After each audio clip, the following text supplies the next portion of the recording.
Hello, what's up guys? Welcome to Read Switch Tube. In today's video, I'm going to teaching you how to solder.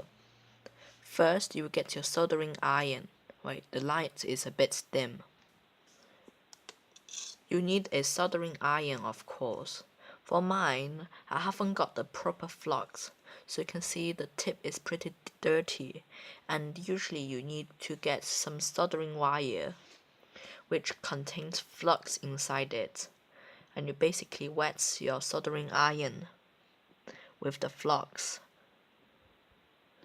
and you can see the shiny surface, and you can basically tap it down if you have enough flux. See, this is the metal tin. Now we're going to do some basic solder. Before I start, I'm going to showing you. Now there is a basic soldering joint over there.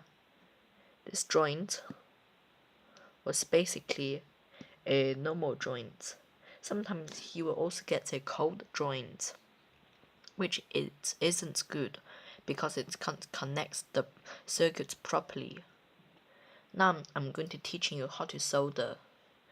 You heat up your soldering iron, which up to the degrees you can melt your tin. Make sure you put your components flat. On the tip, we need some the soldering wires with flux inside. So you basically be really careful with it, holding on one end of the soldering iron to heat up the other parts, and you apply the soldering wires to it. Make sure it's just have enough solder.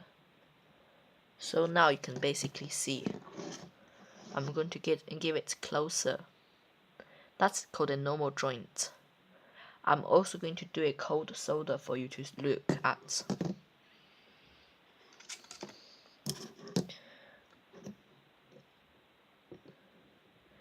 Sometimes if you apply too much solder, that's what happens.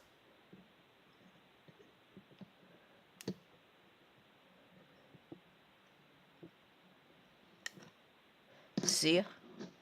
You can see basically a bulb. That wasn't really good.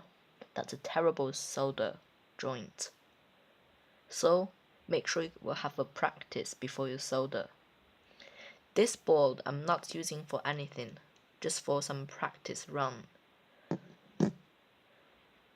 Sometimes people soldering SMDs like to run through it, but actually you can also make some short circuits, so you definitely need some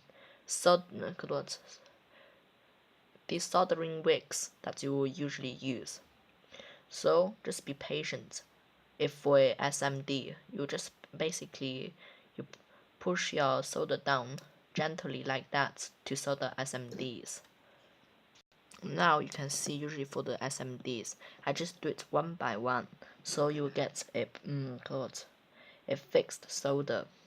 Make sure don't apply too much, especially if you apply too much on some shorter pin. And of course I notice this isn't a SMD, this is a through hole component, but I'm just demonstrate to you. Also it hasn't got the chip yet, so you can have a look. If usually people run through it, and they will usually create some short circuits. But sometimes if you apply just enough solder, you can also do a run through. So it's good for practice. Now you see it's perfect. And the problem is, to do a good solder, you also need some good printed circuit board. So that's basically it for today's video. And if you enjoyed, please like, share and subscribe, and I will see you next time. Bye.